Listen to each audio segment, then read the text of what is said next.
ଛାଡ଼ିଲ କଣ କହିଲ ଜଣା ପୁରା ଅଠାଇ କି ରହିଯିବ ଛାଡ଼ିବ ମୁଁ ଜମା ଜାଗା ଛାଡ଼ିବନି ଏ ଜିନିଷ ସେଇଆ ସେଇଠି ପୁରା କହୁଛି ଆରେ ସାଧାରଣ ଝିଅ ମତେ ଭାବିବନି ମୁଁ ହଉଛି ଗୋଟେ ରସମଲେଇ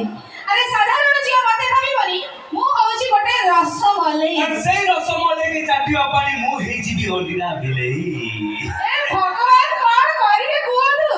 ଲାଷ୍ଟକୁ ରସମଲେଇ ଚାଟିକି ଓଲିନା ବିଲେଇ ହେଇଗଲା ରସମଲେଇ ମା ଜମା ଛାଡ଼ିବାର ଛାଡ଼ିବନି ନାହିଁ ନା ଜମା କରିବ ମାନେ ଏମିତି ମାନେ ଜମା ଛାଡ଼ିବାର ନାହିଁ ଏତେ ଛୋଟ ହେଇଗଲା ତମେ ରସମଲେଇ ଜମା ଛାଡ଼ିବାର ନାହିଁ ରସମଲେଇ ମା କେବେ ଛାଡ଼ିବା କି ନା ସେଇଠି ପୁରା କହୁଛି ତମେ ଯୋଉ କହିଲନି ରସମଲେଇ ଚାଟିବା ପାଇଁ ସେଇଥିପାଇଁ କହୁଛି ଆରେ ଝିଅ ମାନଙ୍କୁ ଦେଖି ଡରି ଯାଉଛନ୍ତି ଇଏ ପୁଅ ମାନେ ହେଲେ ପୁରା ନାଳୁଆ କଣ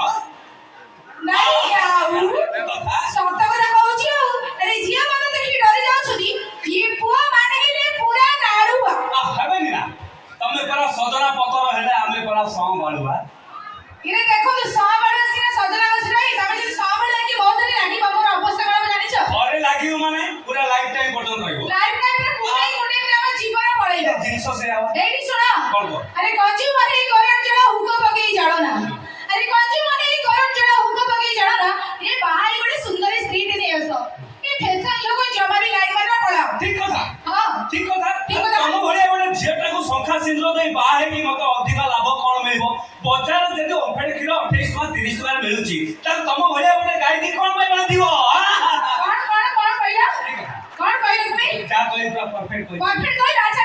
ତମେ ଯୋଉ ମତେ କହିଲ କଣ ଗାଈ ଆଚ୍ଛା ତମକୁ କହିଲେ ତମେ ସମ୍ଭାଳି ପାରିବ ତ ନିଶ୍ଚିତ ଆଚ୍ଛା ଭାଇ ମାନେ ଇଏ ସବାର ଏମିତି ଗୋଟେ ନାମ ଦେବି ଏଠୁ ରହିପାରିବେନି ପଳେଇବେ ଏକାବେଳେ ତମେ ମାଲ ଦେଲେ ମୁଁ ବି ରଖିବି ଦେଖ ରଖିଛ ଦେଖ ମୁଁ କଣ କହୁଛି ଆଚ୍ଛା ଭାଇ ମାନେ ଶୁଣନ୍ତୁ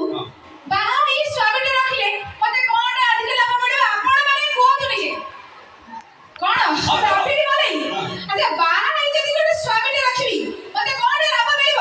ଇରେ ଟ୍ରାକ୍ଟର ଯଦି ଭଡାରେ ମିଳୁଛି ଇଏ ବଳଦ ଗୁଡାକୁ କାହିଁକି କୁଣ୍ଡା ତରଣୀ ଦେଇ ପଶିବ କହିଲ ମ୍ୟାଡମ ବୋଧେ ଟାଉନ ଭିତରେ ରହିଯାଇଛନ୍ତି ଜମା ଟାଉନ ପିଲା ନୁହଁ ଗାଁ ପରିବେଶ ଜମା ଦେଖିନ ମୁଁ ଗାଉଁଲି ଝିଅ ଜମା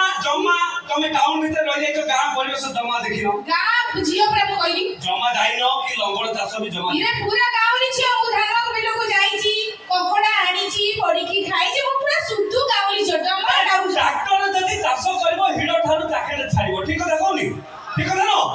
ଆରେ ଟ୍ରାକ୍ଟର ଯଦି ଚାଷ କରିବ ହିଡ଼ ଠାରୁ ଚାକେଟ ଛାଡ଼ିବ ଆଉ ଆମ ଭଳିଆ ଯଦି ଦେଶୀ ବଳଦରେ ଚାଷ କରିବ ନା ପୁରା ହିଡ଼ ତାଡ଼ିକି ଯିବ इरे बाप रे तो दोस्तों इस मजेदार चुटकुले के साथ लेकर आ रहे हैं और एक मजेदार यानी मेघरे